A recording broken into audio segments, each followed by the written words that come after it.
আসসালামু আলাইকুম। আজকে আপনাদেরকে দেখাবো যে এক সপ্তাহে ১০০ কোয়েল পাখির খরচ কত যায়। তো চলেন বেশি কথা না বাড়িয়ে আমাদের মেন টপিকের ভিতরে যাওয়া যাক। যে ১০০ কোয়েল পাখি পালতে আমাদের এক সপ্তাহে কত খরচ গেল আজকে সেটাই আপনাদেরকে জানাবো। তো সবাই মনোযোগ দিয়ে ভিডিওটা দেখবেন এবং যারা কোয়েল পাখির খামার দিতে চান অবশ্যই চেষ্টা করবেন ১ মাস বয়সী কোয়েল পাখির বাচ্চা, ইউরোপিয়ান কোয়েল পাখির বাচ্চা সংগ্রহ করার জন্য, তাহলে সবচেয়ে বেশি ভালো হয়। তো আমার ১০০ কোয়েল পাখির খরচ কত গেল কি আসে বিষয়ে সব বলবো আপনাদেরকে আজকে। তো আমি কোয়েল পাখি পাইকারি কিনেছি, এই কারণে কোয়েল পাখিগুলো ৪০ টাকা পিস নিয়েছে। আমি ১০০ কোয়েল পাখি আনছি, তো এখানে ৪,০০০ টাকা গেছে। আর আমার মোট গাড়ি ভাড়া গেছে হইতেছে গিয়ে আপনার ৩০০ টাকার মতো। আবার এক সপ্তাহে খাবারের খরচ গেছে হইতেছে আপনার ৭০০ টাকা, প্রায় ৭০০ টাকা, প্রায় না ৭০০ টাকাই।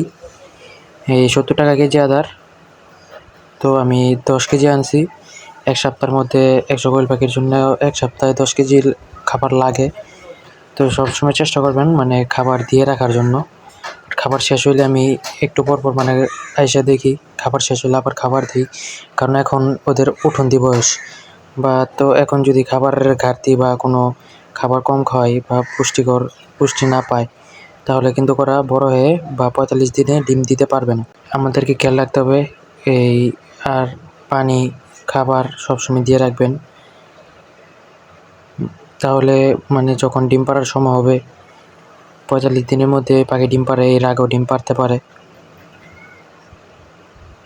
তো আমার মোট ১০০ কোয়েল পাখির খরচ হয়েছে প্রায় ৫,০০০ টাকার মতো।